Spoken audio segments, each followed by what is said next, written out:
Good morning, everyone. This is Mike O'Malley here with the Hurricane Season 2020 update part of the Hurricane Outlook and Discussion for September 1st, 2020, recorded at near 10 a.m. Eastern Time. Well, first of all, discussing Invest Area 99L, soon to become a tropical cyclone here just south of Jamaica. Again, right now this has looked a lot better during this morning and during the overnight hours and this morning than it has the last several days. First of all, you notice a well-defined area of outflow on the western side of the storm, and that is propagating pretty much all around. That's, even being distributed a little bit off towards the north. But again, the higher mountainous train here of, obviously, Cuba in the southeast quadrant of, Cuba is really limiting the northern extent of this outflow. There's also some outflow trying to establish itself down to the south, but it's very visible here on the western periphery of this. We have a more well-defined banding structure today than we have had the last several days, and this is likely to continue all the way up on approach here into Central America, which is still several hundred miles away, but this will be moving quickly at about 15 to 20 miles per hour, and then eventually impacting Central America, within the next couple of days. And again, this is likely to be given and started advisories here at 11 o'clock per the automated tropical cyclone forecasting file. The ATCF file did in fact have this as a tropical cyclone. You can clearly see more well-defined banding structures today. Overall, just a general increase in showers and shower and thunderstorm activity, more concentrated convection closer to the center, rotating around here. So we can reasonably infer that we probably have somewhat of a low-level center that is potentially closed in here. Now, of course, aircraft reconnaissance is going to come out here, and they are going to start investigating this here in a couple of moments. But again, generally for right now, the worst of the impacts, again, Jamaica is going to feel some shower and thunderstorm activity from this. Again, you can see some of these lightning speckles in here on the far outer bands that are going to be rotating in from time to time. This will cause shower and thunderstorm activity, maybe some mudslides as well, flash flooding, certainly a concern there in the higher train there of Jamaica. So again, of course, inland and along the higher train, you're going to have your higher flooding potential, some potential for mudslides as well. So this is going to be something that is going to be of concern. Obviously, gusty winds and squally conditions are a secondary concern for Jamaica. But again, this is going to eventually clear out of here relatively quickly. And then eventually now it's going to kind of be the turn in the time, basically, for portions of Central America. So really, from Belize southward is something to watch here for 99L. Again, this is going to make its way off towards the west here over the next couple of days. And as it does so, it is going to try to organize a little bit in this environment. Again, environmental conditions are a lot more favorable off towards the west here. So we could see somewhat of a strengthening cyclone as it approaches Central America in through here. And again, that's something that we're going to have to watch. Again, this area is notoriously favorable this time of the year. And again, that's where Hurricane Michael got its start, and a couple of other notable storms, and even Marco formed down in this general vicinity just a couple of days ago. So it's very important to understand that this area is going to become increasingly favorable as we go on throughout time. And then on to our next tropical cyclone, we have what is now Tropical Depression 15, but is struggling this morning pretty hard. And you can see a lot of evidence of some southeasterly shear being impinged on the storm. Well, really northwest, because it's coming from the northwesterly direction, blowing from northwest to southeast. So it's kind of cutting a split through here. You can see our low-level center is somewhere in about here. All the convection is generally off towards the south. Again, you do have some convection here on the far northern side in northern quadrants. This is relatively shallow convection. This is not deep convection like you see percolating down towards the south. Your low-level spin is in through here, so our center is removed from the area of deep convection. Vortex tilting due to vertical wind shear, and this is likely to kind of put a hindrance on significant organization and intensification as we go forward with time. And again, this is going to be moving away from the North Carolina Outer Banks, which is positioned right about here. although there could be some breezy conditions from the kind of far outer bands kind of rotating in from time to time. This is going to be moving out of here pretty quickly, though, off towards the north and east. Some remnant, obviously some remnant shower and thunderstorm activity not associated with this storm system back over the Carolinas. But again, for the most part, the impacts here, the worst of any impacts to the Carolina Outer Banks is certainly over, and maybe some breezy conditions from the kind of backside flow of this. But again, in generally, we're not going to see significant impacts at all. This will be moving away from land. No threats there at all except for marine interests. And then out here across Africa and the east central Atlantic Basin here, we have a couple of things trying to get better organized this morning. First of all, you notice a large plume of the intertropical convergence zone is active once again this morning. Several areas of deeper convection trying to kind of percolate in through here, and then one wave coming off of Africa now. And you can also see, though, this dry, stable Saharan air event out here. Just this dry, stable air in general is not really conductive to tropical cyclone formation, although there is one wave that is likely to try to get some origins down in here, but this will be moving up here off towards the north and westerly direction. Other waves kind of following back off of Africa. But again, by and large right now, there's nothing really trying to organize. But in the 5-day forecast here for the National Hurricane Center, first of all, we can see obviously 99L, Tropical Depression 15, and then this little wave out here. It's still coming off of Africa, but it will likely move off later today or tomorrow. This will eventually move into a more favorable environment downstream. The further west it gets is the further west it gets is the better dynamics that this has to work with. So it's very important to understand that this has a pretty robust environment out in front of it off towards its west. But if it can survive kind of the track through a little bit of the hostile conditions out here, then it will have a better shot out here. And again, yes, this is September 1st. Typically this is where the peak of the hurricane season is, but don't be fooled, because we still have a couple months left of the hurricane season. We still have to get all the way through the rest of this month, all the way throughout the rest of October, and pretty much all the way throughout the rest of November. So we still have several months. If you're really counting today, you have about 3 more months left of the hurricane season. So we're almost there, but of course a lot can change. Hurricane Michael, Category 5, didn't form until October from a Central American gyre, and the pattern is going to become overall, it's certainly there to support Central American gyre, these CAG events, these CAG events. And of course, they can spin up intense hurricanes. So it's just something to have to watch. You're not out of the woods just yet. So just, be mindful of that as we go on throughout time. But you can clearly see that things are definitely heating up. We got 15 over here, soon to be, or this is tropical cyclone. This is probably going to be a tropical depression, but this could be a tropical storm. Of course, the next named would be Nana, rather. And then, of course, this little wave out here, which will soon be Invest Area 91L, almost for sure. And then this will move out into the open Atlantic here. We'll have to watch, again, the patterns, beyond 5 days.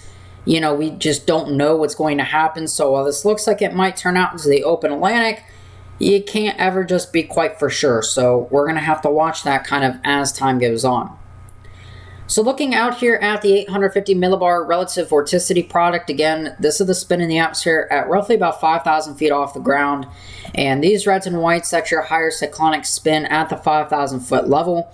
And again, a couple of things you note here. First of all, we have obviously Tropical Depression 15 out here. Pretty concentrated area of vorticity, but it is sheared this morning. And again, that's generally moving away from land, so this is not going to be a land concern. This is Invest Area 99L, soon to be a tropical depression or storm. And again, its area of vorticity is sitting just to the south here of Jamaica, which is right here. And of course, this will be moving generally near the area of Central America. Again, this is probably a little bit too far south on the satellite derived, because the actual vorticity spin, if you look here, is not that far south. The actual vorticity spin on the satellite derived would be down here, but it's more so up here. So just a little bit of a kind of a precautionary thing that this is a little too far south, because on its due extrapolated, it would be moving right through this area. So, and of course we know that it's probably not going to head like that. It's probably going to head more so in through this area. So, but you can clearly see here that, this is marked here as potential tropical cyclone 16. Again, right now this is sitting right here, and the satellite derived had it right here, so a little bit further to the south. But by and large, this is expected to be moving off towards the west or northwest, and then eventually make a bend back towards the west here, and eventually southwesternly over the next couple of days, and potentially move into the eastern Pacific, where it may have a chance to regenerate into a tropical cyclone in the eastern Pacific basin. But by and large, this is expected to be a threat for portions of Central America. Again, if you live from Belize southward, you just need to be monitoring right now. Again, this is really 48 hours out from the time where this could be making landfall somewhere in South Central America. So it's just something to be mindful of. This is likely not to be a significantly strong storm by any means, but this could easily be a modest tropical storm. Certainly given the organization right now, it wouldn't necessarily surprise me to see this be, 50, maybe 60 miles per hour by the time it reaches these areas within the next day or so. So it's just important to understand that, this is going to have some time over the very warm waters here. We'll talk about that here in a moment. And this will certainly have the opportunity to strengthen a little bit further. And as for Tropical Depression 15, again, no land threats at the moment. This is generally expected to kind of make its blend out here and not really do much. Moving away from the Carolinas and away from the United States, not even going to be much of a swell producer. Bermuda won't even feel anything from this. So, again, no impacts to land. Tropical Depression 15 is kind of a good thing. Not really expected to impact land that much at all. Now, we talked about the sea surface temperatures, and here's where we kind of get to them. This is the CDAS methodology from tropicaltidbits.com. This is initialized this morning as of 06E, or 1 o'clock Eastern time this morning. And again, you can notice here that the sea surface temperatures in and around where 99L is right now. Water temperatures running 29 to 30 Celsius, moving into a higher relative pocket here of 29 to 30 Celsius with higher upper ocean heat content values. So it is entirely possible that this would have a chance to strengthen out here, at least into a modest tropical storm.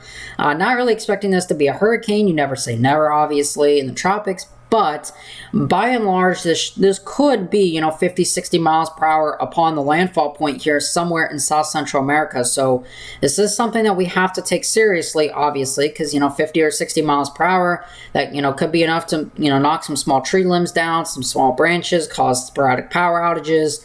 Flash flooding and mudslides is going to be the biggest concern right now. That's my biggest concern, flash flooding and mudslide potential. Obviously, a more secondary risk of, the gusty winds and everything. That's kind of a more secondary risk right now.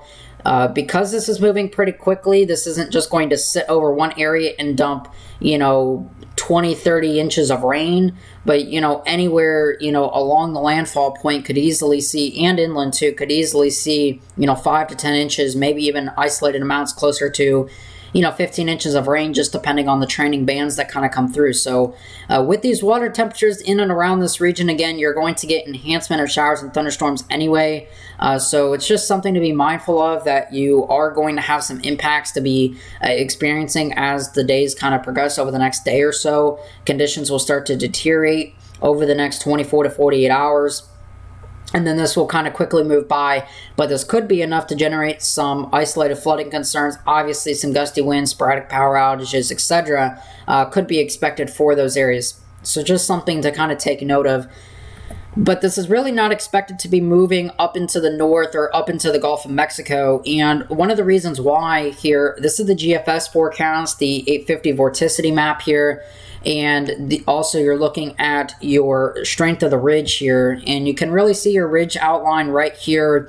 This is a pretty stout ridge of high pressure that's kind of nosing in off towards the west here. And again, this is being partially eroded on the northwestern side by Tropical Depression 15.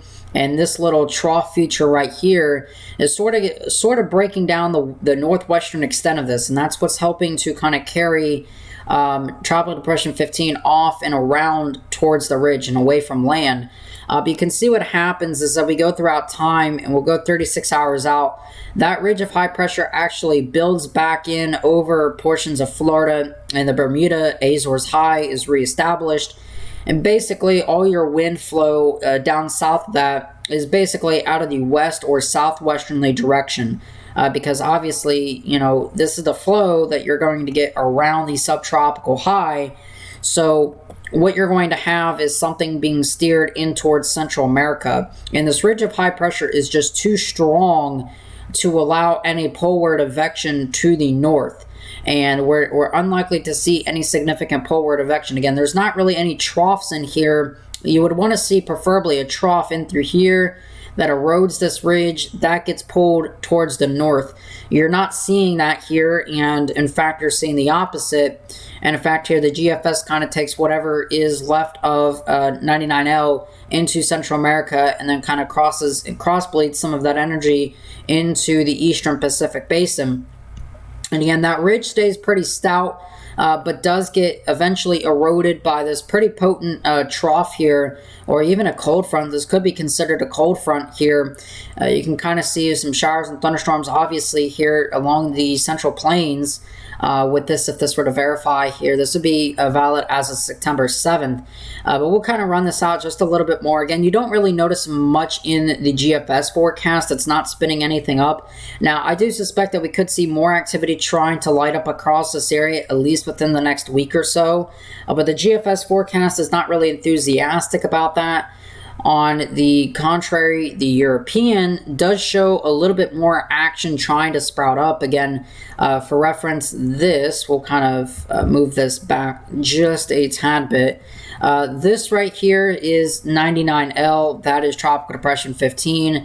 Again, your ridge here on the Euro, pretty much the same general thinking. The general outline of the ridge is here, and then eventually that ridge kind of noses its way in across most of the southeast, and the Bermuda Azores High is reestablished, and these waves come training one after another off towards the west. Now, interestingly enough, there is a wave here on the Euro that is near the Lesser Antilles, near right over the Lesser Antilles within 72 hours. If we back that out to 48 or even 24 to 48 hours, this does look a little bit interesting in the fact that it tries to develop down here in this general area. This area has been a hotbed for tropical cyclone activity this year, so it would not surprise me to see maybe something try to get reestablished a little bit.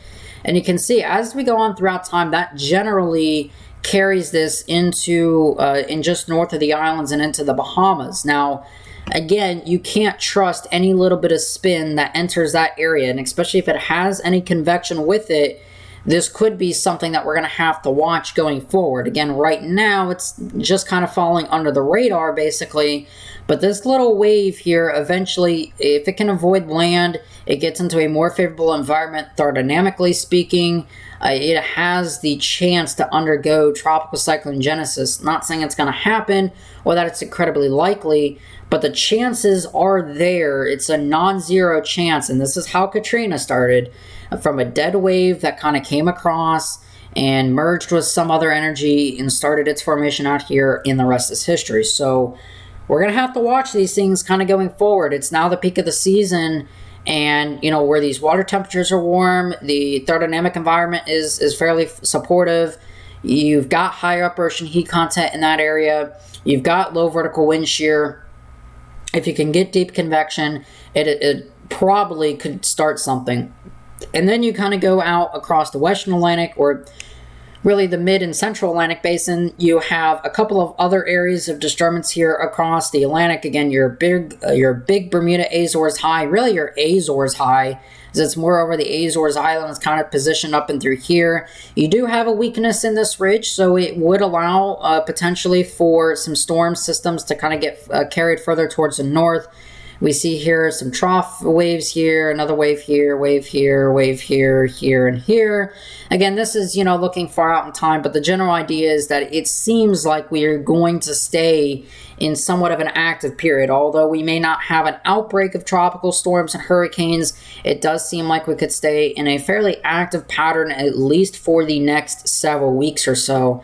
So that will be something that we're going to have to watch throughout time. Now, of course, we are supported by our Patreon, so if you guys do want to go check out the Patreon, the link will be in the top right-hand corner of today's video. Look for the little eye icon in the top right-hand corner, and it should say something along the lines of Help Fund the Science, and that will take you directly to our Patreon, where you guys can look through everything and support what we're doing. This is not a requirement, but just more so something if you guys do want to support. All right? Well, with that being said, I hope y'all have a great rest of your afternoon, or your morning and afternoon, and of course your evening. Of course, I am Michael O'Malley. I'll talk to you guys some more later tomorrow. Stay safe, everyone. I'll talk to you guys some more tomorrow.